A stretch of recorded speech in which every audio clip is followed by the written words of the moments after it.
Hello class, it's Mrs. Marquez, and I'm here to read you the first chapter of the book we are going to cover, which is Matilda by Roald Dahl.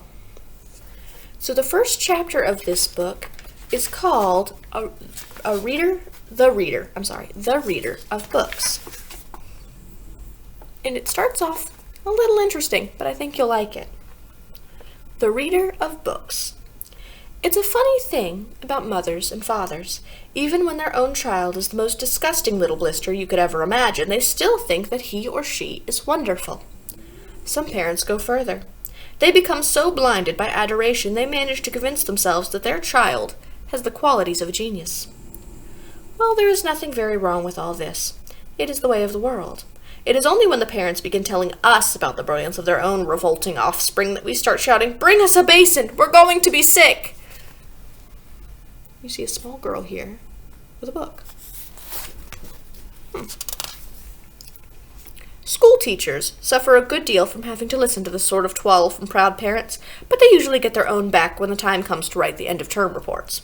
If I were a teacher, I would cook up some real scorchers for the children of doting parents. "Your son Maximilian," I would write, "is a total washout. I hope you have a family business you can push him into when he leaves school, because he sure as heck won't get a job anywhere else." Or, if I were feeling lyrical that day, I might write, "It is a curious truth that grasshoppers have the hearing organs in the side of the abdomen. Your daughter Vanessa, judging by what she's learnt this term, has no hearing organs at all." I might even delve deeper into natural history and say, "The periodical cicada spends 6 years as a grub underground, and no more than 6 days as a free creature of sunlight and air. Your son Wilfred has spent 6 years as a grub in this school, and we are still waiting for him to emerge from the chrysalis." A particularly poisonous little girl might sting me into saying, "Fiona has the same glacial beauty as an iceberg, but unlike the iceberg, she has absolutely nothing below the surface." I think I might enjoy writing end-of-term reports for the stinkers in my class, but enough of that. We have to get on. And here are the illustrations. Occasionally, one comes across parents who take the opposite line, who show no interest at all in their children, and these, of course, are far worse than the doting ones. Mr. and Mrs. Wormwood were 2 such parents.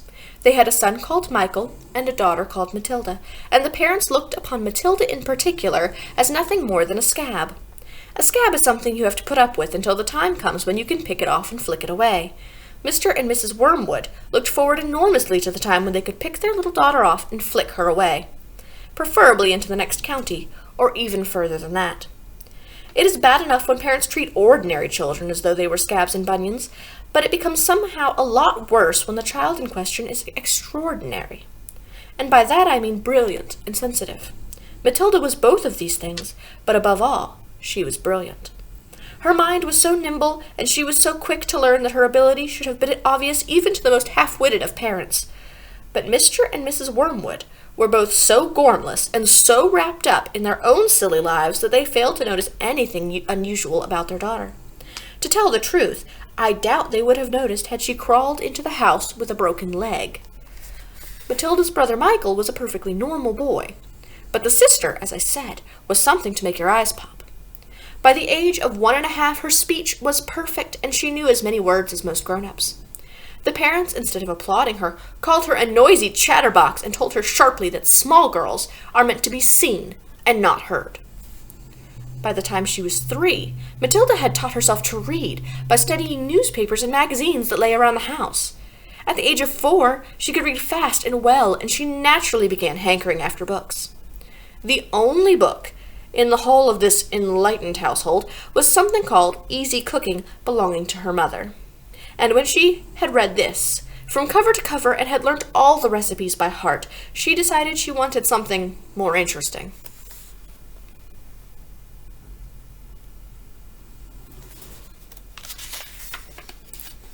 "Daddy," she said, "do you think you could buy me a book?" "A book?" he said. "What do you want a flamin' book for?" "To read, Daddy." "What's wrong with the telly, for heaven's sake? We've got a lovely telly with a 12-inch screen, and now you've come asking for a book. You're getting spoiled, my girl." Nearly every weekday afternoon, Matilda was left alone in the house. Her brother, 5 years older than her, went to school. Her father went to work and her mother went out playing bingo in a town 8 miles away. Mrs. Wormwood was hooked on bingo and played it 5 afternoons a week. On the afternoon of the day when her father had refused to buy her a book, Matilda set out all by herself to walk to the public library in the village. When she arrived, she introduced herself to the librarian, Mrs. Phelps. She asked if she might sit a while and read a book.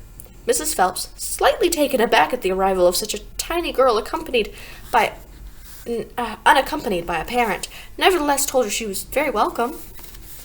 "Where are the children's books, please?" Matilda asked. "They're over there, on those lower shelves," Mrs. Phelps told her. "Would you like me to help you find a nice one with lots of pictures in it?" "No, thank you," Matilda said. "I'm sure I can manage." From then on, every afternoon, as soon as her mother had left for bingo, Matilda would toddle down to the library. The walk took only 10 minutes, and this allowed her 2 glorious hours sitting quietly by herself in a cozy corner, devouring one book after another. When she had read every single children's book in the place, she started wandering round in search of something else. Mrs. Phelps, who had been watching her with fascination for the past few weeks, now got up from her desk and went over to her. "Can I help you, Matilda?" she asked. "I was wondering what to read next," Matilda said. "I've finished all the children's books." "You mean you've looked at all the pictures?" "Yes, but I've read the books as well." Mrs. Phelps looked down at Matilda from her great height, and Matilda looked right back up at her.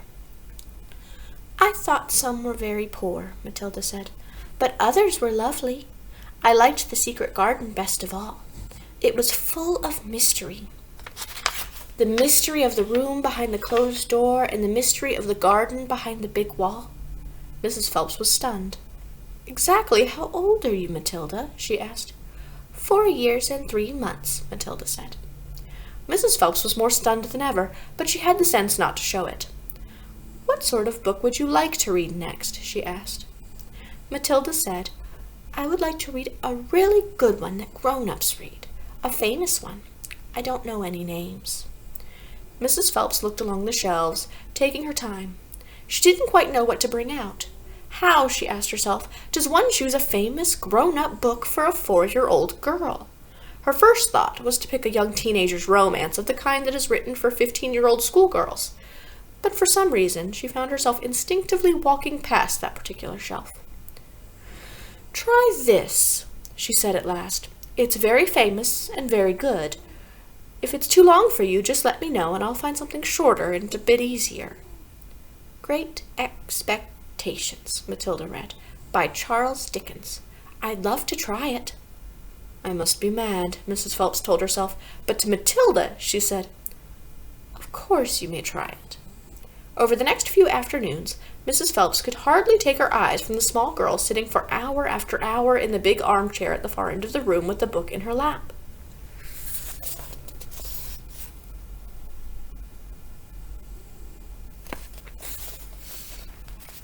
It was necessary to rest it on the lap because it was too heavy for her to hold up, which meant she had to sit leaning forward in order to read, and a strange sight it was. This tiny, dark-haired person sitting there with her feet nowhere near touching the floor, totally absorbed in the wonderful adventures of Pip, and old Miss Havisham and her cobwebbed house, and by the spell of magic that Dickens, the great storyteller, had woven with his words. The only movement from the reader was the lifting of the hand every now and then to turn over the page, and Mrs. Phelps always felt sad when the time came for her to cross the floor and say, "It's 10 to 5, Matilda." During the first week of Matilda's visits, Mrs. Phelps had said to her, "Does your mother walk you down here every day and then take you home?" "My mother goes to Ellsbury every afternoon to play bingo," Matilda had said. "She doesn't know I come here." But that's surely not right," Mrs. Phelps said. "I think you'd better ask her." "I'd rather not," Matilda said. "She doesn't encourage reading books, nor does my father." "But what do they expect you to do every afternoon in that empty house?" "Just mooch around and watch telly." "I see. She doesn't really care what I do," Matilda said a little sadly. Mrs. Phelps was concerned about the child's safety on the walk through the fairly busy village on High Street and the crossing of the road, but she decided not to interfere. Within a week, Matilda had finished Great Expectations, which, in that edition, contained 411 pages. "I loved it," she said to Mrs. Phelps. "Has Mr. Dickens written any others?" "A great number," said the astonished Mrs. Phelps. "Shall I choose you another?" Here's a picture of Matilda in the great big armchair in the library. Over the next 6 months, under Mrs. Phelps's watchful and compassionate eye, Matilda read the following books: Nicholas Nickleby by Charles Dickens, Oliver Twist by Charles Dickens, Jane Eyre by Charlotte Bronte, Pride and Prejudice by Jane Austen, Tess of the D'Urbervilles by Thomas Hardy, Gone to Earth by Mary Webb, Kim by Rudyard Kipling, The Invisible Man by H.G. Wells, The Old Man and the Sea by Ernest Hemingway, The Sound and the Fury by William Faulkner, The Grapes of Wrath by John Steinbeck, The Good Companions by J.B. Presley, Brighton Rock by Graham Greene, Animal Farm by George Orwell. It was a formidable list, and by now Mrs. Phelps was filled with wonder and excitement, but it was probably a good thing that she did not allow herself to be completely carried away by it all. Almost anyone else witnessing the achievements of this small child would have been tempted to make a great fuss and shout the news all over town and beyond, but not so Mrs. Phelps. She was someone who minded her own business, and had long since discovered it was seldom worthwhile to interfere with other people's children. "Mr. Hemingway says lots of things I don't understand," Matilda said to her, "especially about men and women, but I love it all the same. The way he tells it, I feel that I am right there on the spot watching it all happen." "A fine writer will always make you feel that," Mrs. Phelps said, "and don't worry about the bits you can't understand. Sit back and allow the words to wash around you, like music." I will. "Did you know," Mrs. Phelps said, "that public libraries like this allow you to borrow books and take them home?" "I didn't know that," Matilda said. "Could I do it?" "Of course," Mrs. Phelps said. "When you have chosen the book you want, bring it to me so I can make a note of it, and it's yours for 2 weeks. You can take more than one if you wish." And here's a picture of the two of them discussing the books together. From then on, Matilda would visit the library only once a week in order to take out new books and return the old ones. Her own small bedroom now became her reading room, and there she would sit and read most afternoons, often with a mug of hot chocolate beside her. She was not quite tall enough to reach things around the kitchen, but she kept a small box in the outhouse, which she brought in and stood on in order to get whatever she wanted. Mostly it was hot chocolate she made, warming the milk in a saucepan on the stove before mixing it.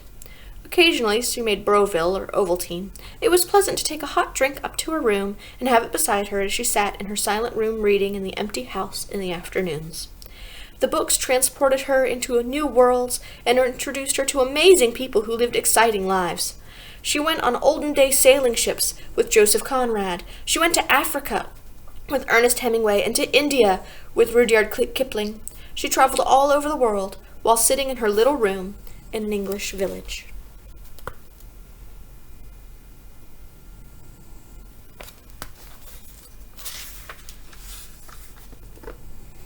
And that is the end of Chapter 1. Chapter 2 is named Mr. Wormwood, the Great Car Dealer. And we will start that tomorrow.